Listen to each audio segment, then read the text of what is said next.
Yang di sisi lain, Bapak dan Ibu juga perlu bijak dalam menyikapi dana rapel. Karena rapel bukan penghasilan rutin, melainkan pembayaran selisih, sebaiknya digunakan untuk kebutuhan yang benar-benar penting. Banyak ahli keuangan menyarankan agar dana rapel diprioritaskan untuk biaya kesehatan, pelunasan utang, atau tabungan darurat. Jangan sampai dana ini habis untuk konsumsi sesaat yang tidak memberikan manfaat jangka panjang. Isu lain yang sering muncul bersamaan dengan pembahasan rapel adalah perubahan skema pembayaran pensiun. Pemerintah sedang mengkaji agar sistem pensiun ke depan lebih adil dan berkelanjutan. Ini termasuk kemungkinan penyesuaian usia pensiun, formula penghitungan manfaat, serta peran negara dan individu dalam membiayai pensiun. Semua ini tentu menimbulkan kekhawatiran, terutama bagi pensiunan yang sudah ada. Tetapi pemerintah menegaskan hak pensiunan yang sudah berjalan tidak akan dikurangi. Yang berubah kemungkinan besar adalah sistem untuk ASN yang masih aktif atau baru akan masuk. Bapak dan Ibu pensiunan tidak perlu khawatir haknya dipotong atau diubah sepihak. Fokus pemerintah adalah bagaimana meningkatkan kesejahteraan tanpa membebani negara secara berlebihan. Mengenai isu pesangon 1 miliar, penting menempatkannya secara proporsional. Angka tersebut muncul dari simulasi tertentu dengan asumsi gaji tinggi, masa kerja panjang, dan skema tabungan penuh. Ini bukan gambaran umum yang berlaku untuk semua. Media sering mengangkat angka besar karena menarik perhatian, tetapi tidak selalu menjelaskan konteksnya. Akibatnya, banyak pensiunan berharap terlalu tinggi dan akhirnya kecewa. Yang realistis adalah mengharapkan kenaikan gaji pensiun yang lebih layak dan rapel yang mencerminkan kebijakan tersebut. Itu saja sudah merupakan langkah besar dibandingkan kondisi stagnan sebelumnya. Pemerintah juga menyadari bahwa pensiunan adalah kelompok yang rentan terhadap inflasi, terutama inflasi pangan dan kesehatan. Oleh karena itu, penyesuaian penghasilan menjadi sangat penting. Setahu itulah sebabnya muncul istilah awal 2026, bukan karena pemerintah menunda-nunda, tetapi karena mekanisme anggaran memang mengharuskan demikian. Namun, jika ada sebagian kebijakan yang disahkan lebih cepat dan didukung anggaran tahun berjalan, bukan tidak mungkin pencairan dilakukan secara terbatas atau bertahap sebelum 2026. Tetapi ini sangat bergantung pada keputusan politik dan kondisi fiskal. Jadi tidak semua kabar yang menyebut pasti cair awal 2026 bisa langsung dianggap final. Kita harus menunggu regulasi resmi berupa peraturan pemerintah atau keputusan menteri yang menjadi dasar hukum pembayaran. Satu hal yang patut diapresiasi adalah keterlibatan DPR dalam mengawal isu pensiunan. Beberapa anggota DPR secara terbuka menyampaikan bahwa kesejahteraan pensiunan tidak boleh dilupakan. Mereka menegaskan bahwa pensiunan adalah bagian dari aparatur negara yang telah mengabdi puluhan tahun sehingga negara memiliki kewajiban moral dan konstitusional untuk memastikan kehidupan mereka tetap layak. Tekanan politik inilah yang membuat isu kenaikan gaji pensiun dan rapel terus dibahas, bukan tenggelam begitu saja.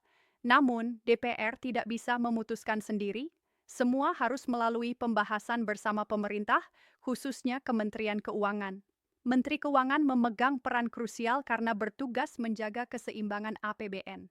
Setiap usulan kenaikan harus dihitung dampaknya terhadap defisit, utang negara, dan belanja sektor lain seperti pendidikan, kesehatan, dan infrastruktur. Prosesnya memang tidak bisa instan. Sekarang mari kita bicara dampak bagi Bapak dan Ibu pensiunan jika rapel benar-benar naik dan cair awal 2026. Dampak paling terasa tentu adalah tambahan dana yang bisa digunakan untuk kebutuhan hidup, kesehatan, atau membantu keluarga. Banyak pensiunan selama ini harus mengencangkan ikat pinggang karena pengeluaran terus naik, sementara penghasilan tetap. Rapel yang lebih besar bisa menjadi napas lega meskipun bersifat satu kali. Yang di sisi lain, Bapak dan Ibu juga perlu bijak dalam menyikapi dana rapel. Karena rapel bukan penghasilan rutin, melainkan pembayaran selisih, sebaiknya digunakan untuk kebutuhan yang benar-benar penting. Banyak ahli keuangan menyarankan agar dana rapel diprioritaskan untuk biaya kesehatan, pelunasan utang, atau tabungan darurat. Jangan sampai dana ini habis untuk konsumsi sesaat yang tidak memberikan manfaat jangka panjang. Isu lain yang sering muncul bersamaan dengan pembahasan rapel adalah perubahan skema pembayaran pensiun. Pemerintah sedang mengkaji agar sistem pensiun ke depan lebih adil dan berkelanjutan.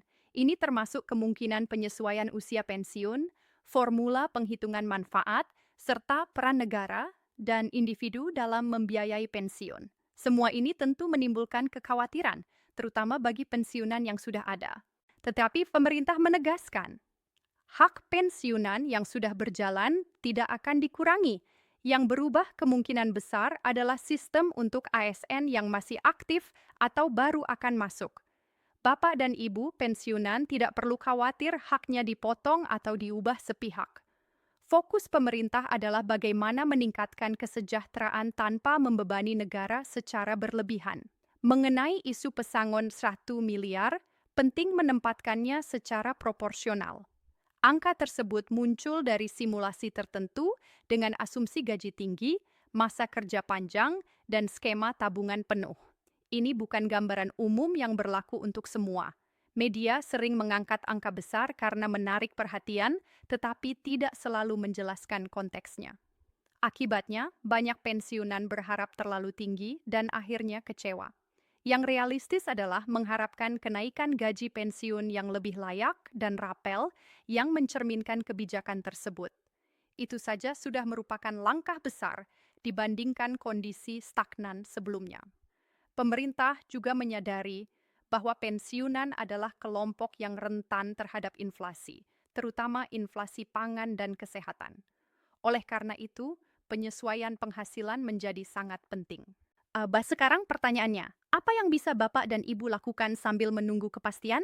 Yang pertama adalah tetap mengikuti informasi dari sumber resmi. Jangan mudah percaya pesan berantai atau judul bombastis tanpa dasar hukum. Kedua, persiapkan diri secara finansial dengan asumsi yang realistis. Jangan berhutang dengan harapan rapel besar akan cair, karena jika jumlahnya tidak sesuai harapan, justru akan menimbulkan masalah baru. Ketiga, manfaatkan waktu ini untuk memahami hak dan kewajiban sebagai pensiunan. Banyak pensiunan belum sepenuhnya memahami komponen gaji pensiun, tunjangan, dan potensi penyesuaiannya. Dengan pemahaman yang baik, Bapak dan Ibu tidak mudah terpengaruh isu menyesatkan. Pada akhirnya isu rapel pensiunan yang berpotensi naik dan cair awal 2026 adalah kabar yang patut dicermati dengan optimisme realistis. Ada peluang nyata, tetapi juga proses panjang yang harus dilalui. Pemerintah tidak bisa bekerja sendiri. DPR tidak bisa memutuskan sepihak, dan lembaga pengelola pensiun harus siap secara administrasi. Yang jelas, perhatian terhadap pensiunan semakin besar dibandingkan beberapa tahun lalu. Ini adalah sinyal positif. Selama kita tetap kritis, sabar, dan tidak mudah terpancing isu sensasional, kita bisa menyikapi perkembangan ini dengan lebih tenang dan bijaksana. Seperti biasa, setiap perkembangan terbaru, klarifikasi resmi, atau perubahan kebijakan akan terus kami bahas secara jujur dan mendalam di channel ini, agar Bapak dan Ibu tidak bingung memilah mana informasi yang benar dan mana yang hanya sekadar isu. Selain memahami rapel dan potensi kenaikan gaji pensiun, hal penting lain yang perlu diperhatikan oleh Bapak dan Ibu pensiunan adalah mekanisme pengelolaan administrasi pensiun. Seringkali keterlambatan pembayaran bukan disebabkan oleh kekurangan anggaran, tetapi karena proses administrasi yang harus berjalan dengan sangat teliti. Dokumen, data pribadi, masa kerja, perhitungan tunjangan, hingga verifikasi kesehatan, semuanya harus tuntas sebelum pencairan dilakukan. Hal ini menegaskan bahwa rapel bukan sekadar angka di layar komputer, tetapi hasil dari proses birokrasi yang panjang, yang memerlukan koordinasi antara kementerian, lembaga keuangan, dan NK penyalur. Di sisi lain, perubahan formula penghitungan gaji pensiun yang tengah dikaji pemerintah akan berdampak pada besaran rapel. Misalnya, pemerintah mempertimbangkan faktor inflasi, indeks harga kebutuhan pokok, serta rasio penghasilan terakhir sebelum pensiun. Ini artinya, rapel yang diterima pensiunan bukan hanya sekadar kenaikan nominal, tetapi juga disesuaikan dengan kondisi ekonomi agar daya beli tetap terjaga. Kenaikan ini bertujuan memberikan perlindungan sosial yang lebih realistis, terutama bagi mereka yang telah mengabdi puluhan tahun tanpa tergantung pada pekerjaan tambahan. Namun perubahan formula ini juga memerlukan waktu. Semua data harus dikumpulkan, dihitung ulang, dan diverifikasi secara menyeluruh. Kesalahan sedikit saja bisa memengaruhi ribuan hingga jutaan penerima pensiun. Inilah alasan mengapa pencairan rapel membutuhkan proses panjang dan tidak bisa dilakukan secara instan. Pemerintah juga harus memastikan bahwa mekanisme baru ini tidak menimbulkan ketidakadilan bagi pensiunan yang sudah menerima gaji tetap selama bertahun-tahun.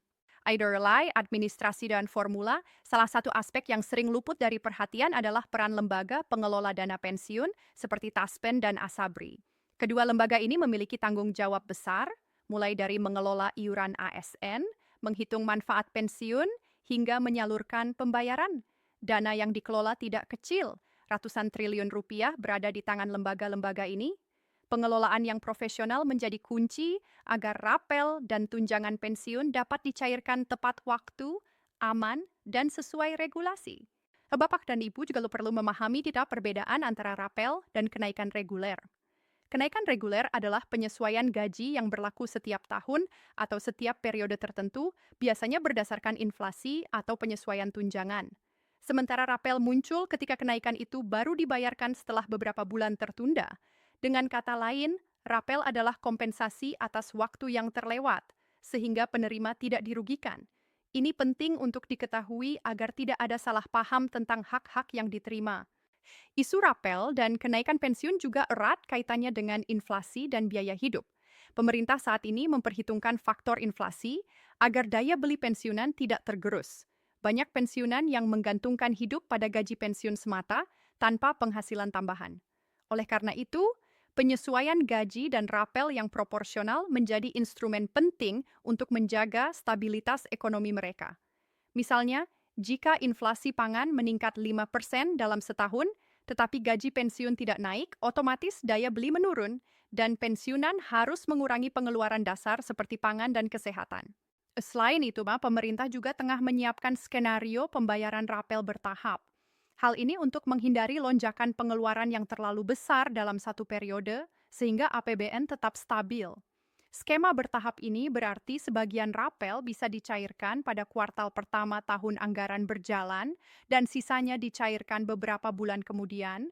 Strategi ini memastikan keseimbangan fiskal, tetapi tetap memberi manfaat yang signifikan bagi pensiunan.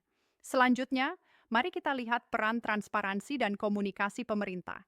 Selama ini, salah satu alasan munculnya spekulasi adalah kurangnya informasi resmi yang mudah diakses. Pemerintah kini berusaha memperbaiki komunikasi melalui siaran pers, website resmi lembaga, hingga media sosial kementerian terkait. Hal ini sangat penting agar pensiunan mendapatkan kepastian dan masyarakat luas memahami proses, timeline, dan besaran hak yang akan diterima. Selain itu, perlu juga dicermati peran DPR dan pengawasan publik. Anggota DPR tidak hanya sekadar membahas anggaran, tetapi juga mengawasi implementasi kebijakan. Mereka memastikan bahwa janji kenaikan gaji dan rapel tidak berhenti di atas kertas. Tekanan politik dari DPR menjadi pengingat bagi pemerintah agar pensiunan benar-benar mendapatkan hak mereka, terutama bagi kelompok yang rentan terhadap inflasi dan kebutuhan dasar. Bapak dan Ibu juga perlu menyiapkan strategi pribadi dalam menghadapi rapel. Dana rapel, meskipun signifikan, bersifat satu kali dan bukan penghasilan rutin.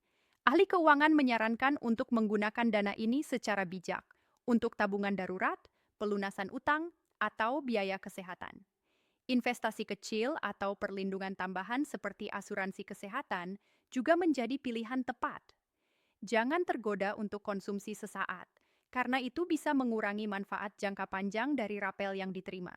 Selain itu, penting memahami reformasi jangka panjang sistem pensiun. Pemerintah tengah menyiapkan skema fully funded untuk ASN baru, di mana iuran dikumpulkan dan dikelola sejak awal karir.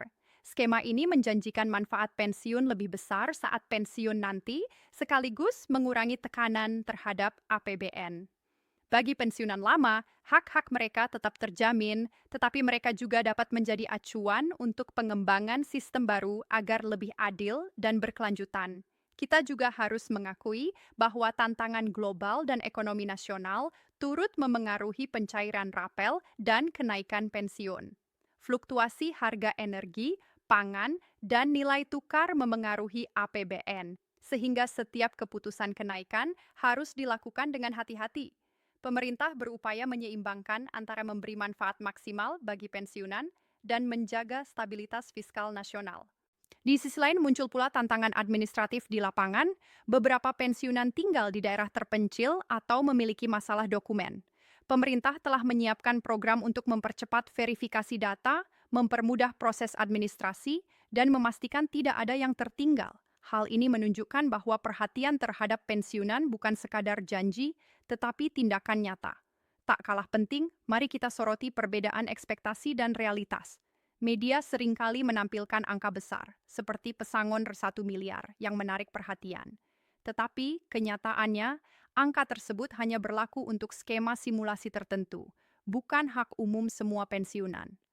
Memahami konteks ini penting agar Bapak dan Ibu tidak kecewa atau terjebak harapan berlebihan. Yang realistis adalah mengharapkan rapel yang proporsional dan kenaikan gaji pensiun yang sesuai inflasi. Terkait akan memantau pencairan rapel, memastikan tepat jumlah, tepat sasaran, dan tepat waktu. Selain itu, pemerintah juga tengah menyiapkan monitoring berkelanjutan. Lembaga Tu. Sistem pengawasan ini menjadi jaminan agar hak pensiunan tidak tersangkut birokrasi yang rumit dan transparansi dijaga secara konsisten. Dengan semua persiapan ini, Bapak dan Ibu bisa melihat isu rapel pensiunan sebagai kabar yang patut direspons dengan optimisme realistis. Ada peluang nyata, tetapi ada juga proses panjang yang harus dilalui. Pemerintah tidak bisa bekerja sendiri, DPR tidak bisa memutuskan sepihak, dan lembaga pengelola pensiun harus siap secara administrasi. Yang jelas, perhatian terhadap pensiunan semakin besar dibandingkan beberapa tahun lalu. Ini adalah sinyal positif yang harus kita apresiasi. Selama kita tetap kritis, sabar, dan tidak mudah terpancing isu sensasional, perkembangan ini bisa disikapi dengan lebih tenang dan bijaksana. Dan seperti biasa, setiap perkembangan terbaru, klarifikasi resmi, atau perubahan kebijakan akan terus dibahas secara mendalam di channel ini. Dengan begitu, Bapak dan Ibu tidak perlu bingung memilah mana informasi yang benar dan mana yang sekadar isu. Sekarang mari kita bahas perbandingan skema pensiun lama dengan skema fully funded yang sedang dikaji pemerintah. Skema lama yang dikenal dengan sistem Pay As You Go, PAYG, memiliki karakteristik bahwa pembayaran pensiun-pensiunan sepenuhnya bergantung pada APBN. Artinya, dana yang dibayarkan saat ini berasal dari iuran dan pajak yang dikumpulkan dari ASN aktif dan sumber pendapatan negara. Sistem ini memiliki kelebihan. Implementasinya relatif sederhana dan pensiunan lama tetap mendapatkan haknya. Namun, kelemahannya cukup jelas, beban pembayaran pensiun akan terus meningkat seiring bertambahnya jumlah pensiunan, sementara kemampuan APBN terbatas. Sebaliknya, skema fully funded menekankan pengumpulan dana sejak awal masa kerja ASN. Setiap pegawai menyisihkan sebagian gaji untuk tabungan pensiun yang kemudian dikelola secara profesional oleh lembaga seperti Taspen atau Asabri. Ketika pensiun tiba, dana tersebut sudah tersedia, termasuk hasil investasi yang dihasilkan selama bertahun-tahun. Skema ini menawarkan beberapa keuntungan, manfaat pensiun lebih besar, kepastian dana lebih tinggi, dan beban fiskal negara lebih terkendali. Namun, penerapan skema fully funded membutuhkan perencanaan jangka panjang dan tidak bisa diterapkan secara instan pada pensiunan yang sudah ada. Ya, untuk membantu Bapak dan Ibu memahami perbedaan dampaknya, mari kita lihat simulasi rapel nyata. Misalnya, seorang pensiunan ASN yang menerima gaji pensiun 5 juta per bulan. Jika terjadi kenaikan gaji pensiun sebesar 10% yang berlaku surut selama 6 bulan, rapel yang diterima akan dihitung sebagai berikut. Kenaikan per bulan, 5 water X 10%. 5 periode rapel, 6 bulan X 5. Artinya, pensiunan tersebut akan menerima tambahan 3 juta sebagai rapel. Angka ini realistis dan berdasarkan formula resmi pemerintah, Jauh berbeda dengan isu ratu miliar yang beredar di media. Penting bagi Bapak dan Ibu untuk memahami simulasi ini agar harapan tetap realistis dan tidak mengecewakan. Selain itu, pensiunan juga perlu memperhatikan perencanaan keuangan pribadi sambil menunggu pencairan rapel. Dana rapel bersifat sekali bayar, sehingga harus dikelola dengan bijak. Beberapa tips dari ahli keuangan antara lain. Prioritaskan kebutuhan pokok. Gunakan sebagian rapel untuk menutup biaya sehari-hari yang penting, seperti makanan, obat-obatan, dan utilitas. Tabungan darurat. Sisihkan minimal 20-30% rapel untuk cadangan dana darurat yang dapat digunakan jika terjadi situasi mendesak.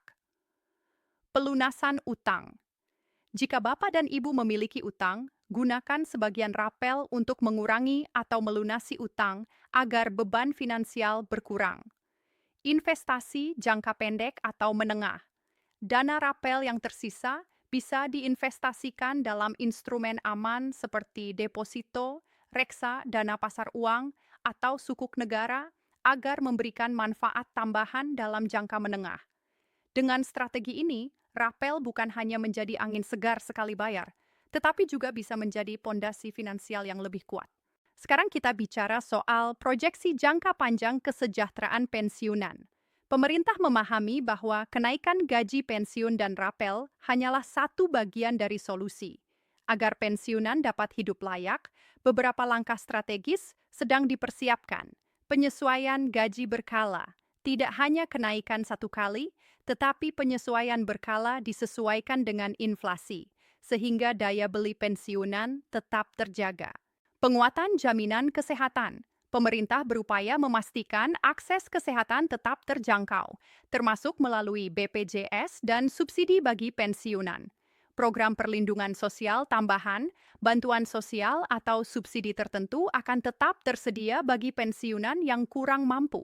Pendidikan finansial bagi pensiunan, salah satu program yang tengah digagas adalah memberikan edukasi keuangan bagi pensiunan agar mereka dapat mengelola pendapatan, tabungan, dan rapel secara optimal.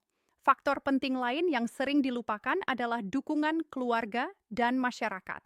Pensiunan yang memiliki jaringan sosial yang kuat, dukungan keluarga, dan komunitas aktif cenderung lebih mampu mengelola hidup mereka secara produktif. Rapel yang diterima, meskipun satu kali, bisa digunakan untuk kegiatan produktif seperti kursus singkat, hobi, atau investasi kecil yang mendukung kualitas hidup. Selain itu, pemerintah juga tengah menyiapkan mekanisme monitoring dan evaluasi. Lembaga pengelola dana pensiun dan kementerian terkait tidak hanya fokus pada pencairan rapel, tetapi juga memantau dampaknya terhadap kesejahteraan pensiunan. Evaluasi berkala dilakukan untuk memastikan skema baru berjalan sesuai rencana, hak pensiunan terpenuhi, dan beban APBN tetap terkendali. Satu hal lagi yang perlu diperhatikan adalah peran teknologi dalam pengelolaan pensiun. Sistem administrasi modern, mulai dari data ASN, perhitungan manfaat pensiun, hingga pencairan rapel, kini sebagian besar dilakukan secara digital. Hal ini meningkatkan kecepatan, akurasi, dan transparansi.